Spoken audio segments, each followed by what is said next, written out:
नमस्कार, आप देख रहे हैं TV20 न्यूज़।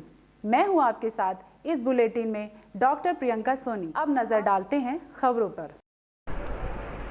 आजमगढ़ जिलाधिकारी नगेंद्र प्रसाद सिंह 31 मई को सेवानिवृत्त हो रहे हैं। इसके बाद भी इनके जज्बे में कोई कमी नहीं देखी जा रही है। जो भी एक्टिविटी पूर्व में थी वो आज भी देखने को मिल रही है।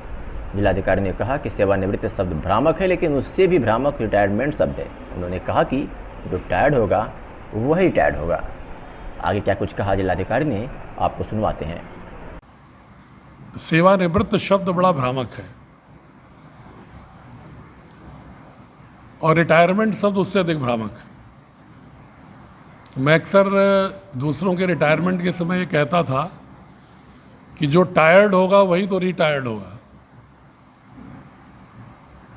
रिटायरमेंट का अर्थ बहुत सोच करके हिंदी में सेवानिवृत्त रखा गया, सेवा समाप्ति नहीं रखा गया।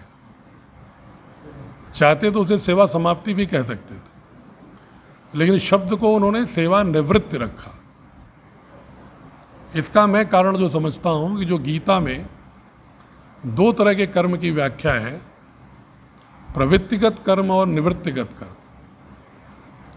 ऐसी सेवा जो प्रवृत्तिगत हो, जिसमें लाभ की आकांक्षा हो, जिस सेवा या कर्म से आपको कोई परिणाम की, लाभ की आकांक्षा हो, वह होता है प्रवृत्तिगत कर्म। और जिसमें लाभ की आकांक्षा न हो, ऐसी सेवा निवृत्तिगत कर्म की श्रेणी में आती है, जिसको गीता में कहते हैं कर्मण्येव अधिकारास्ते मा फलेषु कदाचन मा कर्म फल हेतुर्भूमा ते संगोत्स्व कर्मणि। और कृष्ण ने भी कहा कि सर्वभूत हिते रता। प्रवृत्तिगत कर्म तभी होता है जो सर्वभूत हिते रता हो। इसलिए मुझे लगता है कि हमारे यहाँ सेवानिवृत्त शब्द रखा गया। इसका अर्थ हुआ कि आप सेवा में रहो, प्रवृत्तिगत धारणा को छोड़कर निवृत्तिगत धारणा में आ जाओ, गृहस्थ से वानप्रस्थ में आ जाओ। तो मैं, जो हमारे भारतीय दर्शन की आत्मा है कि गृहस्थ के बाद वानप्रस्थ में रहकर सेवा करने का, जिसमें ब्रह्मचर्य में स्वयं तक, गृहस्थ में अपने परिवार की लाभ के लिए सेवा, और वानप्रस्थ में निस्वार्थ समाज की सेवा, ये जो धारणाएं थी। और संन्यास में पूर्णतः प्रकृति के साथ तादात्म्य में स्थापित होना, ये जो 4 चरण थे। तो मुझे ऐसा लगता है कि जब ये नौकरी का जो फेज़ है, ये मुझे सेवा शून्य होने का नहीं, बल्कि प्रवृत्तिगत धारणाओं को त्यागते हुए, क्योंकि अभी कम से कम वेतन का लाभ था कि वेतन मिलेगा, नहीं काम करेंगे तो नहीं वेतन मिलेगा, यही प्रवृत्तिगत है।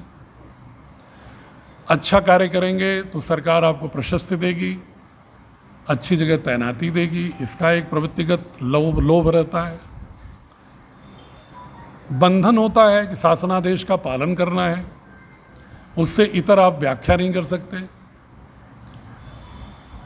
इसके बाद एक अवसर मिलता है कि आप ऐसी सेवा कर सकते हैं जो आपके आत्मा की आवाज़ हो,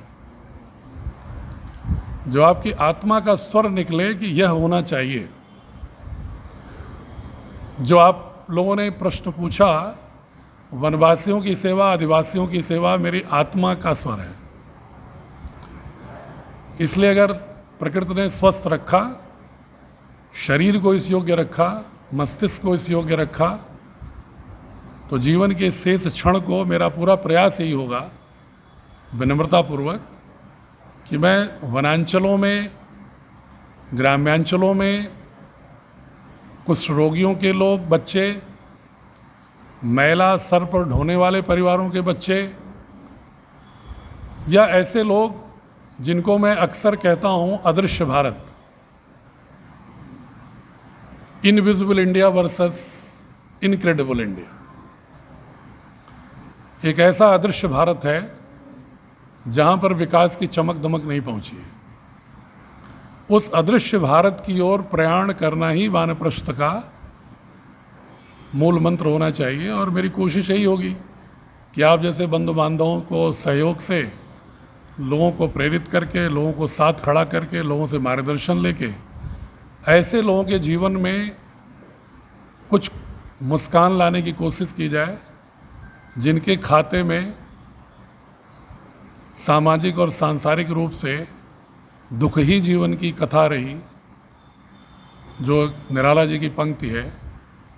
जैसे तमाम श्रमिक जो हमारे पैदल चले हुए छाले के साथ आ रहे हैं, ऐसे तमाम लोग हैं जो जिनको सेवा की ज़रूरत है।